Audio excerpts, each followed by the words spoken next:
नमस्कार।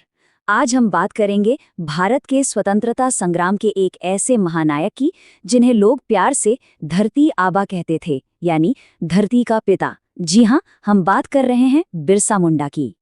उनके आंदोलन का पूरा सार बस एक नारे में सिमट जाता है, अबुआ दिशुम अबुआ राज। इसका मतलब है हमारा देश, हमारा शासन।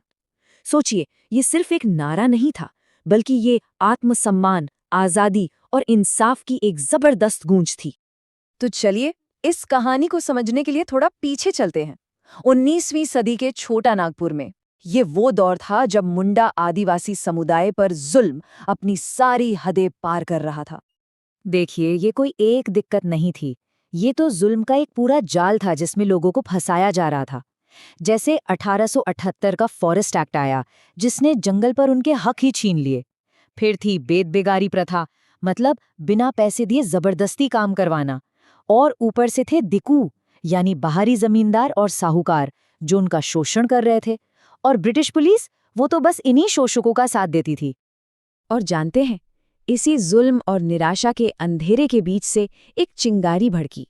एक नौजवान नेता का उदय हुआ, एक ऐसा हीरो जो बहुत जल्द अपने लोगों के लिए भगवान का दर्जा पाने वाला था। तो 1875 में उलीहातू गांव में जन्मे बिरसा। शुरुआत में वो एक जर्मन मिशन स्कूल गए, जहां उन्होंने ये तो सीख लिया कि संगठन में कितनी ताकत होती है। लेकिन 1890 आते आते उन्होंने मिशनरी विचारधारा को पूरी तरह खारिज कर दिया। उनकी जिंदगी में जो असल बदलाव आया, वो था 1894 का भयानक अकाल। उस वक्त उन्होंने जिस तरह बिना किसी स्वार्थ के अपने लोगों की मदद की, बस वहीं से सब कुछ बदल गया। और इसी सेवा ने उन्हें एक नई पहचान दी।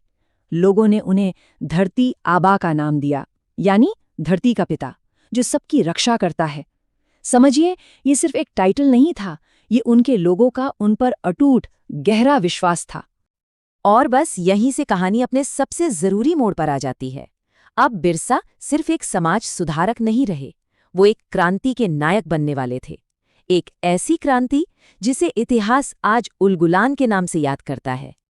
तो ये उलगुलान है क्या? इसका मतलब है महाविद्रोह, द ग्रेट टोमल्ट। और ये सिर्फ अंग्रेजों के खिलाफ लड़ाई नहीं थी। नहीं, ये तो उस पूरे सिस्टम के खिलाफ जंग थी। एक सामाजिक, राजनीतिक और धार्मिक जंग जो मुंडा समुदाय की पहचान को ही मिटा देना चाहता था। और ये विद्रोह जंगल की आग की तरह फैला।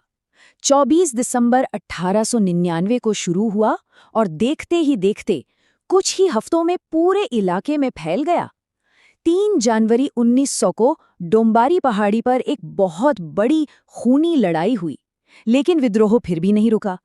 आखिरकार 3 मार्च 1900 को बिरसा मुंडा को धोखे से पकड़ लिया गया।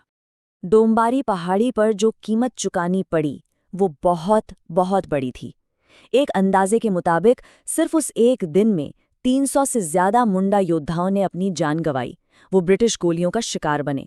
लेकिन इस कुर्बानी ने विद्रोह की आग को बुझाया नहीं, बल्कि और भी ज्यादा भड़का दिया। साफ है, इस विद्रोह ने ब्रिटिश हुकूमत की जड़ें हिलाकर रख दी थीं। तो अब अंग्रेजों ने अपनी पूरी ताकत लगा दी इस आंदोलन को कुचलने और इसके हीरो को पकड़ने में। अंग्रेज सरकार बिरसा मुंडा से कितना डर गई थी, इसका अंदाजा बस इसी बात से लगा लीजिए। उन्होंने बिरसा को पकड़ने के लिए 500 रुपये का इनाम रखा था। अब सुनने में ये आज कम लगे, लेकिन उस जमाने में ये एक बहुत बहुत बड़ी रकम थी। और फिर 9 जून 1900 को रांची जेल में उनकी मौत हो गई, बड़े ही रहस्यमयी हालात में।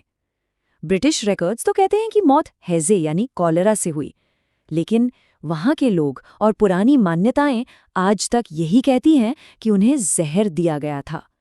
असली सच क्या था, ये शायद इतिहास के पन्नों में ही कहीं दफन है। और ये सब सिर्फ 25 साल की उम्र में। जरा सोचिए इस बारे में। सिर्फ 25 साल की उम्र में एक इंसान ने इतिहास का रुख मोड़कर रख दिया। लेकिन बिरसा मुंडा की कहानी उनकी मौत के साथ खत्म नहीं होती, बिल्कुल नहीं। सच तो ये है कि उनकी सबसे बड़ी जीत उनकी कुर्बानी के बाद शुरू होती है। एक ऐसी विरासत जो आज भी जिंदा है।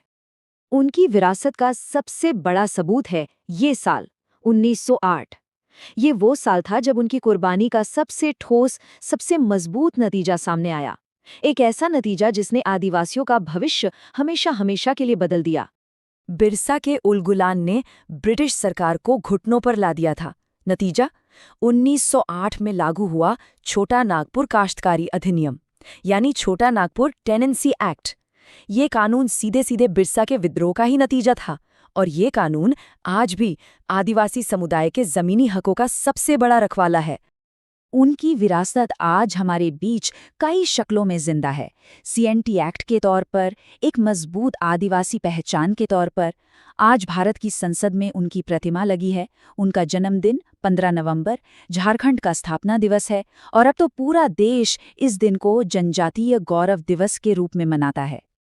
और ये सब हमें आज एक बहुत बड़े सवाल पर सोचने को मजबूर करता है कि आखिर 25 साल के एक नौजवान का जल, जंगल और जमीन के लिए किया गया वो संघर्ष आज के इस दौर में भी इतना रेलेवेंट, इतना प्रासंगिक क्यों है।